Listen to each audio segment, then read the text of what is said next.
Dear 10th standard students, இன்றைக்கி நம்ம என்ன பார்க்க போகிறோம் அப்படின்னா எக்ஸசைஸ் 7.4ல் சம் நம்பர் 3 கிவன் பாருங்கள். A conical flask is full of water.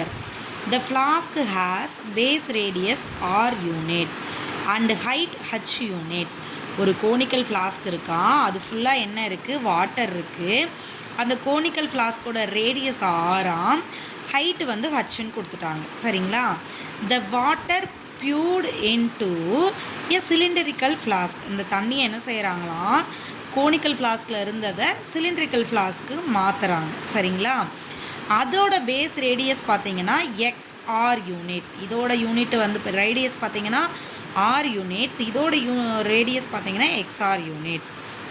Find the height of the water in the cylindrical flask. அதாவது ஒரு கோனிக்கல் ஃப்ளாஸ்கில் ரேடியஸ் பார்த்தீங்கன்னா 6, ஹைட்டு பார்த்தீங்கன்னா ஹச்சு. சரிங்களா? அதில் இருக்கிற தண்ணியை என்ன செய்ய போகிறாங்களா, ஒரு சிலிண்டர் ஃப்ளாஸ்கில் மாற்றி ஊற்ற போகிறாங்களாம்.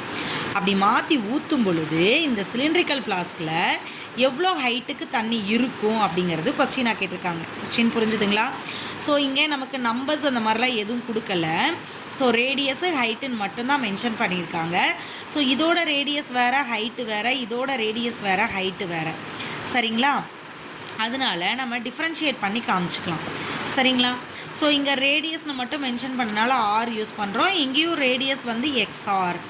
சரிங்களா? இதோட ஹைட்டு H1, இதோட ஹைட்டு H2. ஸோ என்னென்ன ஷேப் இருக்குது, கோன் ஷேப் இருக்குது, நெக்ஸ்ட்டு சிலிண்டர் ஷேப் இருக்குது. கோன் ஷேப்பில் பாருங்கள், ரேடியஸ் என்னது R, ஹைட் என்னது H1 வச்சுக்கிறோம்.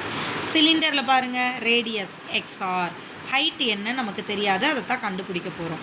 பட் இதில் எவ்வளோ தண்ணி இருக்கோ அதே அளவு தண்ணியை தானே இதில் ஊற்ற போகிறோம். அப்போ தண்ணியோட அளவில் மாற்றம் இல்லை தானே. ஸோ அதனால் volume of conical flask is equal to volume of cylinder. So volume of cone is equal to volume of cylinder. இதோட ஃபார்முலா என்ன, 1/3 by R square H1.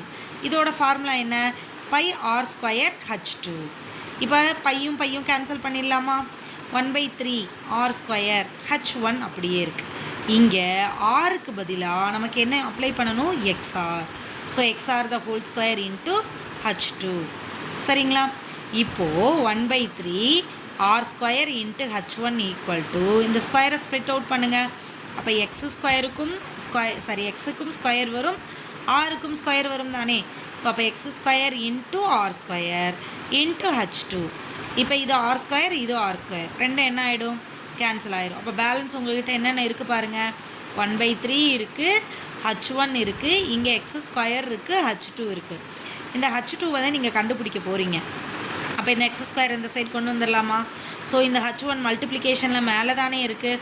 So அப்போ H2 is equal to H1/3. இங்கே x² multiplication இருக்குது. So இங்கே டினாமினேட்டருக்கு வந்துடும். சரிங்களா? So height of the water in the cylindrical flask. Cylindrical ஃப்ளாஸ்கில் இருக்கக்கூடிய வாட்டரோட ஹைட் என்ன அப்படின்னு பார்த்தீங்கன்னா H1/3x². Thank you students.